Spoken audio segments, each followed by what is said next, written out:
नमस्कार दर्शक बंधु मु प्रदीप आपण मानक स्वागत करुच्ची आजिर आउ एक नुआ भिडियो रे।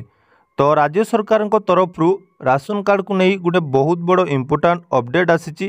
कारण देखंतु आपण माने जानिथिबे राज्य रे सरकार परिवर्तन होला परे राशन कार्ड रे अयोग्य हिताधिकारी संख्या दिनकू दिन वृद्धि पाइबार लगी। जो माने राशन कार्ड रे पूर्वरु राशन सामग्री पाउथिले एवं परवर्ती समय सेमानंको अयोग्यतार कारण दर्शाई राज्य सरकार जहाँकि अयोग्य हिताधिकारी मानू राशन कार्ड रू बाद दौरान। तो सर्वप्रथम जदि आम देखा राशन कार्ड जो योग्यता मानदंड थिला से वर्तमान राज्य सरकार तरफ जहाँकि किछिटा परिवर्तन करा जायछि एवं सेथिरे मध्य किछि नुआ नियम सरकार लागू करछन्ति। या सहित पूर्वरु आपण माने जानिथिबे जे राशन कार्ड रे केवाईसी को नहीं बा ई केवाईसी को नहीं जो प्रोसेसटी चली से सारा देश आम राज्य रे जदि कथा बा 50 लाख रु ऊर्ध्व हिताधिकारी राशन कार्ड जहाँकि कटी बा लिस्ट मध्य प्रोवाइड करा जायतिला।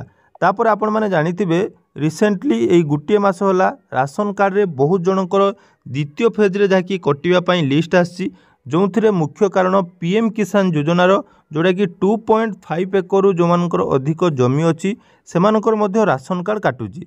ता सहित जो मानकर आईटी रिटर्न रही विभिन्न प्रकार अयोग्य मानदंड रे जो माने जाउचंती सेमानकर पुणी थे द्वितीय पर्यायर लिस्ट आसी।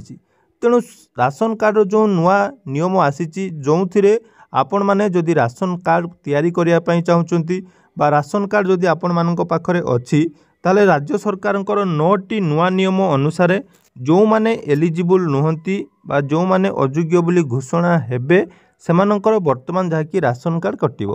तेणु आसंतु राज्य सरकार तरफ जो राशन कार्ड को नहीं नुआ अपडेट टी आसी जे आपण मानक घरे एई 9टी जिनिस थिले आपण मानक राशन कार्ड रू बाद दिया जिवो बा आपण माने राशन कार्ड पाइबा पई अयोग्य बोली घोषणा हेबे। तो संपूर्ण डिटेल्स आज रो वीडियो रे जानिबा। ता पूर्व जदि चैनल को प्रथम दर विजिट करचंती वीडियो को लाइक करिवे, चैनल को सब्सक्राइब करबा सहित पाखरे थिबा बेल आइकन को क्लिक करी ऑल ले सेट कर देबे। तो खाद्य सुरक्षा आईन ले शामिल हेबा पई निर्दिष्ट नियम एही 9टी बाद दबा मानदंड अर्थात वर्तमान राज्य सरकार खाद्य सुरक्षा आईन को नहीं जो 9टी बाद पड़िबार मानदंड रही आसंतु से विषय डिटेल्स जानिबा। प्रथमे देखंतु परिवार रे जेकोनोसी सदस्य 4 चकिया जान किंबा भारी जानर मालिक होइतिबे जदि आपण मानक परिवार रे बा राशन कार्ड रे थिबा कोनोसी व्यक्ति 4 चकिया जान बा जोड़ा कि हेवी व्हीकल्स गुड़िक रही तार मालिक होइतांती बा तांको पाखरे सेही जान थाए ताले सेमानंको वर्तमान राशन कार्ड बाद दिया जिवो। ठीक सेही भली परिवार रे जेकोनोसी सदस्य केंद्र सरकार, राज्य सरकार, सरकारी निगम, सरकारी अनुदान प्राप्त स्वयं चालित संस्था एवं पौरपालिका एवं मानदेय पाउथिबा कर्मचारी क्षेत्ररू बाद दिया जिवो। अर्थात आपण माने जदि कोनोसी सरकारी चाकरी बा बेसरकारी चाकरी करथांतु बा बेसरकारी चाकरी अर्थ आपण मानकर सरकार तरफ जाकि एप्रुवाल पाइतिबा जेकोनोसी बेसरकारी संस्था एवं पौरपालिका यही सबू इनसेंटिव बेसिस रे जदि आपण माने काम करूचंती बा एवं आपण माने नियमित बा रेगुलर हिसाब रे काम करूचंती ताहले आपण माननकु एठी राशन कार्ड वर्तमान बाद दिया जिवो। तो एही नियम समस्तक पई वर्तमान जाकि लागू होईची। तो यही हिसाब रे आपण मानकर राशन कार्ड मध्य कटुची। तापरे 3 नंबर देखंतु सहरांचल रे बेसरकारी संस्था मानकरे कार्यरत कर्मचारी जो माने मासिक 15,000 रु अधिक वेतन पाउथिबे एवं ग्रामांचल रे बेसरकारी संस्था मानकरे कार्यरत कर्मचारी जो माने 10,000 रु अधिक वेतन पाउथिबे। अर्थात देखंतु एठी कोआ जाउची केवल गवर्नमेंट चाकरी नुहे जदि आपण माने कोनोसी प्राइवेट सेक्टर रे काम करचंती एवं आपण माने मासकु जाकी दरमा पाउचंती ग्रामांचल पई 10,000 रु अधिक ताहले आपण माने राशन कार्ड पाइया पई अयोग्य। तो एटा आपण माने भाबुथिबे जे आपण माने बेसरकारी संस्था रे काम कले सरकार केमिति जानिबे। तो आपण माने जानिथिबे वर्तमान सबु एम्प्लॉय मानकर पीएफ अकाउंट अच्छी तो सही हिसाब रे मध्य आपण मानकर एटा जणा पड़ुची। तेणु जो नियम सरकार तरफ खाद्य सुरक्षा आईन रे रही से हिसाब रे आपण मानकु निहाती राशन कार्ड रे जदि एई नियम उल्लंघन करूचंती बा एई हिसाब रे जदि आपण माने अयोग्य बोली घोषणा होउची ताले आपण मानकर राशन कार्ड काटिबो। तापरे देखंतु रही जो परिवार रे जेकोनोसी सदस्यक उद्योग बा एंटरप्राइज गुड़िक सामग्री निर्माण तथा सेवा प्रदान निमंते उद्दिष्ट एवं सरकार निकट में रेजिस्ट्रीभुक्त होइतिबो ताहले आपण मानकु वर्तमान राशन कार्ड बाद दिया जिवो। तापर देखंतु एथिरे आउ गुटे नुआ नियम लागू करा जायछि जोटा कि आपण माने केबे जानि नथिबे, किंतु एठी देखंतु परिवार रे 2 किलोवाट किंबा ताठारू अधिक विद्युत संयोग लोड थिबो किंबा जो परिवार रे मासिक 300 यूनिट रु अधिक विद्युत शक्ति व्यवहार करुथिबे जोटा कि ताको आखि आगे रखिए वर्तमान आपण मानकर राशन कार्ड मध्य रिजेक्ट करा जिवो।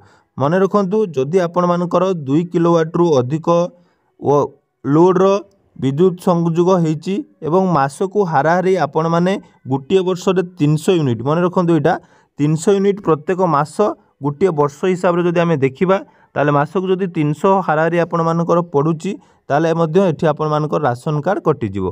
ता सहित देखंतु परिवार रो कोनोसी सदस्य आयकर किंबा वृत्तिकर दउथले जोटा कि इनकम टैक्स जदि आपण माने दउचंती ताहले आपण मानकर एठी राशन कार्ड कटि जिवो। तो सहरांचल रे बास करथिबार परिवार रो कोनोसी सदस्य जोटा कि मु कहली 15,000 टंका रु अधिक पेंशन पाउथिबे किंबा ग्रामांचल रे बास करुवा परिवार रो कोनोसी सदस्य 10,000 रु अधिक टंकार जाकि पेंशन पाउथिले बा आपण मानकर जदि मिलुची ताले आपण माने वर्तमान राशन कार्ड रु बाद पड़िबे। ता सहित देखंतु परिवार रो सदस्य को नाम रे ट्रैक्टर किंबा हार्वेस्टर थिले जोटा कि कृषि यंत्रपाति आपण मानक घरे जदि अछि ताले मध्ये आपण मानक राशन सामग्री काटि जिवो। ता सहित देखंतु परिवार रे सीमेंट कंक्रीट छात सहित जहार 3 किंबा ताठारू अधिक कोठरी विशिष्ट गृह थिबो जहाँ इंदिरा आवास योजना प्रधानमंत्री आवास योजना बिजु पक्का घर योजना किंबा श्रमिक योजना रे निर्माण करा जाय नथिबो। अर्थात जदि आपण मानकर कंक्रीट छात रहिछि एवं 3 रु 4टी कोठरी रहिछि जोटा कि आपण माने इंदिरा आवास किंबा सरकारी सहायता बिना तयारी करचंदी ताले मध्य एठी आपण मानकर राशन कार्ड रु जाकी ना कटिबो एवं आपण माने राशन सामग्री पाया पई अयोग्य बा इनएलिजिबल अटंती। ता सहित देखंतु योग्यता मानदंड रे जदि कहबा 5टी जोटा कि मुख्य योग्यता मानदंड रहिछि जोंथिरे आपण मानकु राशन कार्ड 100% मिली थाए। ता भितर देखंतु जाउची बासहीन परिवार जो मानक पाखरे घर नाही सेमानंकु भिक्षावृत्ति करी जीवन जीविका निर्वाह करथुवा परिवार रो तापर रहिछि समस्त आदिम आदिवासी जोटा कि प्रिमिटिव ट्राइबल ग्रुप परिवार रो समूह जो परिवार रे कोनोसी सदस्य राज्य किंबा केंद्र सरकार को विधवा भत्ता पाउथिबे तो सेमानंकु वर्तमान राशन कार्ड प्रदान करा जिवो जोटा कि आपण मानकर स्वत जुग होबा मानदंड अर्थात ऑटोमेटिक एठी आपण सेमानंकु अप्लाई करिया पई पड़िबोनी। सरकार सेमानंकु ऑटोमेटिक जाकी राशन सामग्री बा राशन योजना रे शामिल करिवे।